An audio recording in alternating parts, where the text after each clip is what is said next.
Hello everyone, thank you for tuning in again to another episode of CivilianTacticalWeapons.com. Today's episode is actually going to be about the SCAR and the EMAGs. Some of you have actually asked me some questions about PMAGs. I've had my own experiences with the PMAGs, and they weren't actually very favorable when we're talking about the SCAR platform. PMAGs have worked great in other weapons, but the SCARs have always been issues with them. A lot of people have actually filed the back of the PMAGs. So what happens is they have, in fact, if you go to MagPul's website, you'll see something specifically referring to the EMAG. The EMAG comes in different colors. I bought this black one. I was trying to find a tan one. They didn't have any available at the time. And this is the windowed model of it, so you can actually see how many, rough idea how many bullets you have left in the gun. The biggest problem that the EMAGs have had, or the PMAGs have had, was actually fitting the gun in, fitting the magazine into the gun, and then also having the mag drop free. So the EMAGs, as you can see, drop completely free from the gun. On the PMAG, this would sometimes become an issue, and it all depended on which specific PMAG you had. It became too confusing. So what MagPul created was these EMAGs, E meaning European, in case you're curious what the E stands for.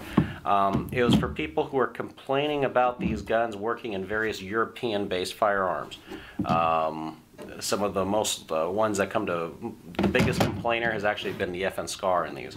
So what they've done is they've actually redesigned these a little bit so that they actually work properly inside the FN SCAR versus you having to go through and actually modify it yourself.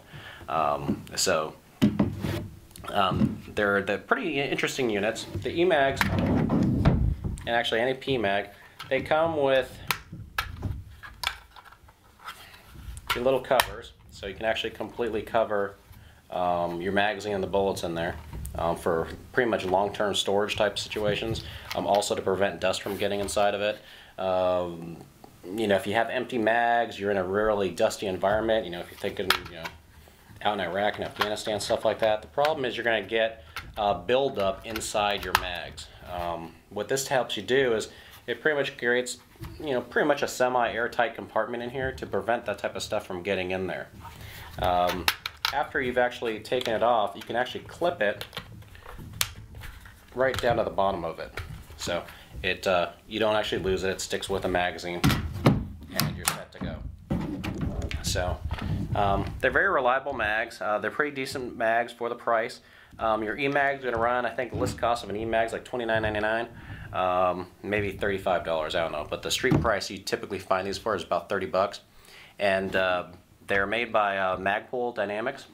And if you're looking at getting a particular one for the SCAR, make sure you get the EMAG version, not the PMAG version. So anyways, if you have any questions, please email me at info@civiliantacticalweapons.com, and I hope to see you in a future episode.